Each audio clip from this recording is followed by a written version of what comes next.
जळगावमध्ये पोलीस मुख्यालयाच्या सभागृहात कमरेला पिस्तूल लावून पैशांची उधळण करण्यात आली आहे। जळगावमधील पोलीस मुख्यालयातल्या पद्मालय सभागृहातला हा प्रकार आहे। या प्रकरणी पोलीस महासंचालकांकडे तक्रार केल्यानंतर जिल्हा पेठ पोलीस स्टेशनला गुन्हा दाखल झालाय।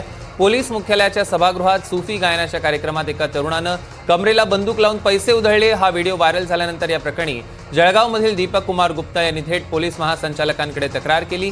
या प्रकरणी आरोपी तरुण पियुष मणियार विरुद्ध गुन्हा दाखल करण्यात आलेला आहे। या संदर्भातले अधिकचे अपडेट्स आपण घेणार आहोत। मंगेश जोशी आपले प्रतिनिधी आपल्यासोबत फोन लाईन वरून जोडले गेलेत। मंगेश, नेमकं काय घडलं? सर, त्या पद्धतीने खरं तर दिवाळीच्या पार्श्वभूमीवरती काही संस्थांनी जे आहे पोलीस मुख्यालयातील पद्मालय सभागृहात खरं तर सुफी गायन कार्यक्रमाचे आयोजन करण्यात आलेले होते आणि या कार्यक्रमात जे आहे एक संशयित तरुण पियुष मणियार हा चक्क कमरेला पिस्तूल लावून त्या ठिकाणी पैशांची उधळण करत असल्याचा व्हिडिओ जो आहे तो समाज माध्यमांमध्ये व्हायरल झाला।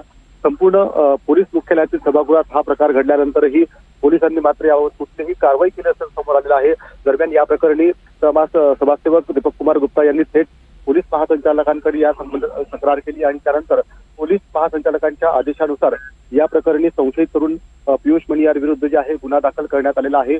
मात्र ज्या पद्धतीने पोलीस अधीक्षकांच्या कार्यालया बाजूला असलेल्या सभागृहात संपूर्ण हा प्रकार घडला असताना सुद्धा पोलिसांच्या कार्यप्रणालीवर देखील सतत प्रश्नचिन्ह निर्माण केला जात आहे। या प्रकरणात सखोल चौकशी करून संबंधितांवर कारवाई करावी अशी देखील मागणी आता दीपक कुमार गुप्ता यांनी पोलीस संचालकांकडे केली आहे। त्यामुळे आता या प्रकरणात नेमकं काय काय उघड होणार हे देखील पाहणं महत्त्वाचं ठरणार आहे। सौरभ, निश्चितच या संदर्भातले अधिकचे अपडेट्स आम्ही मंगेश तुमच्याकडून घेऊ। तुर्तास धन्यवाद।